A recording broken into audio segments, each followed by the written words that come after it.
Hello, guten Tag und grüß Gott.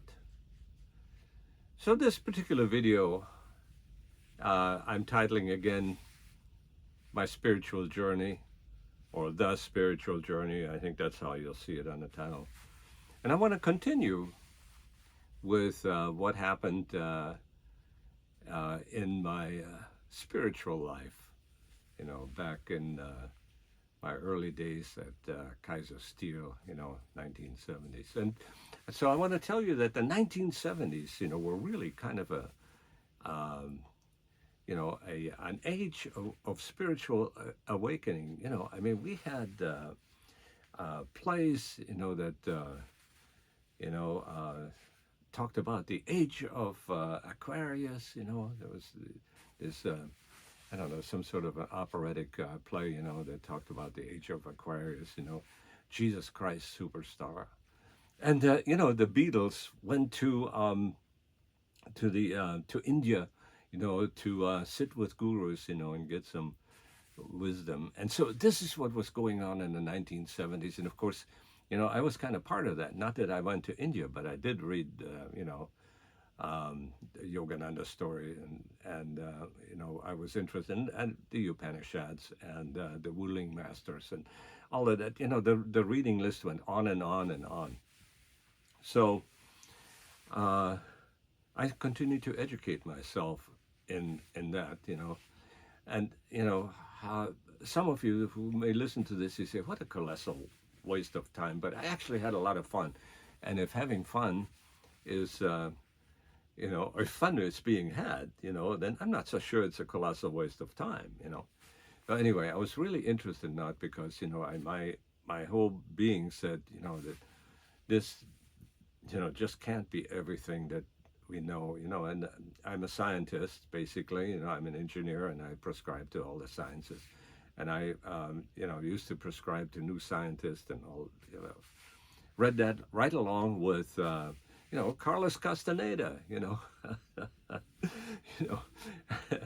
and his, the Brujas from Mexico. I mean, it's fun, look it up. This is kind of cool. As a matter of fact, and the reason I'm mentioning Carlos Castaneda is my wife actually took a class from him. He was a teacher at UCLA, He went down to Mexico and he met this, Don Juan, and this guy introduced him to psychedelic drugs, and they had all these experiences, supernatural experiences, and all that he wrote about, and I ate all that stuff up, Anyway, so yeah, if anybody is ever asking me, to make a reading list on that, maybe I should just put a reading list in the comments on one of these videos, but we didn't just do spiritual stuff. It was an interesting relationship that I had with my friend Cal, Joe, and Ed, Ed the barber. And I think I told you, that he kind of saw himself, as, the Delilah of Kaiser Steel, because he was cutting the hair of really important people that made made his shop, that came to his shop for, at lunchtime for a haircut and so forth. It was very convenient, So, he said to me kind of coyly, he says, you do know the story of Samson, right? And Delilah, right? So what do you think I'm doing here, cutting these powerful people's hair, So, no, he never became the CEO of anything, he was just Ed the barber. But it was interesting, that he would say things like this. And again, you had to be there, in order to say, well, these are otherwise intelligent people, and the ideas would, by mainstream knowledge, be called, crackpot ideas, But anyway, so I was steeped in all that because it was the age of Aquarius, right? Jesus Christ Superstar. So, I alluded to the fact, that we had a relationship that was a little bit, beyond the spiritual kind of thing, because we also drank a lot of booze. It was wonderful. It was just friendship and so forth. But suddenly, Cal and Joe, they had this idea. They met this guy. He was the president of the Cattlemen's Association for Southern California, and he wanted to talked us into raising Brahman cattle. So where would we be doing raising Brahman cattle? These are cattle that have they're kind of longhorn, and anyway, it turns out that these cattle, according to them, are really sturdy, love a desert kind of environment. Okay, so where would we be raising these things? So it turns out that this guy steered us to a lady that had a lot of acreage in the eastern side of San Bernardino County. And San Bernardino County is huge. It's the biggest county in California. Okay.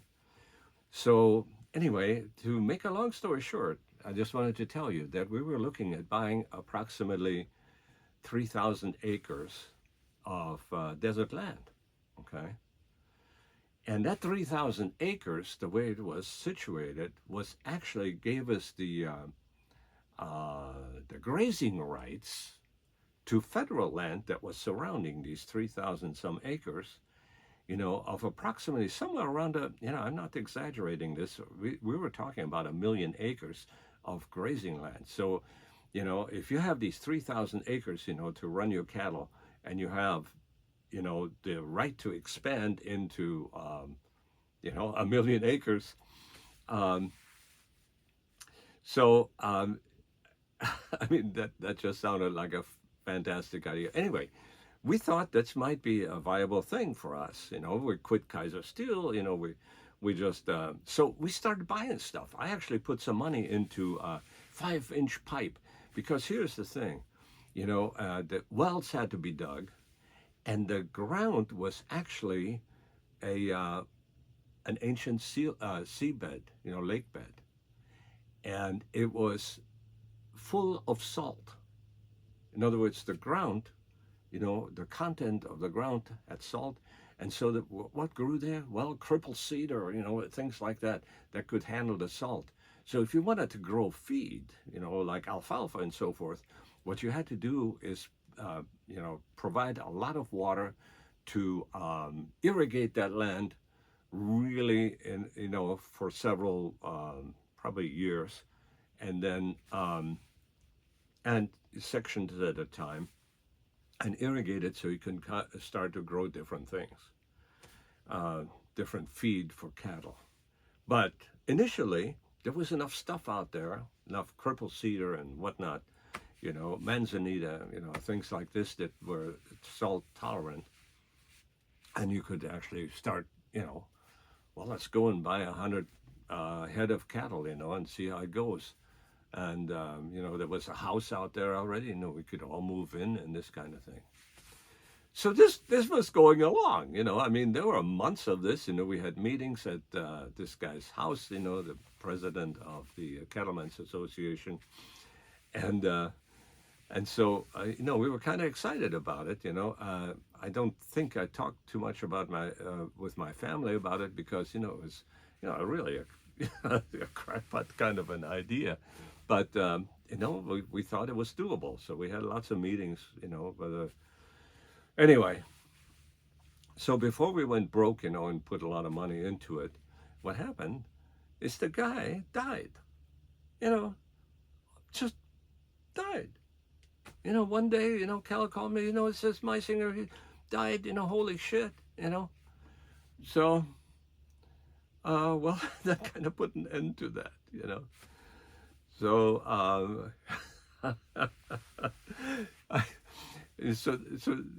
not only did we have a spiritual journey, but we had dreams of, potential riches and all that kind of thing, But, we were young. I was in my early 30s, and So was Cal and Joe, and we're all around the same age. Cal was a little older. I think Cal was like 10 years older than I. And anyway, so if you like that story, well, comment on it or do something. Anyway, I just wanted to share this with you. And so this is my spiritual journey number 5, and I'll do something else,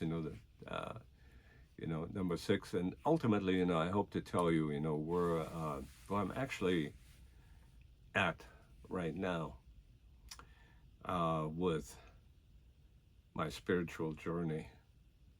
And I would say it's my life journey, actually.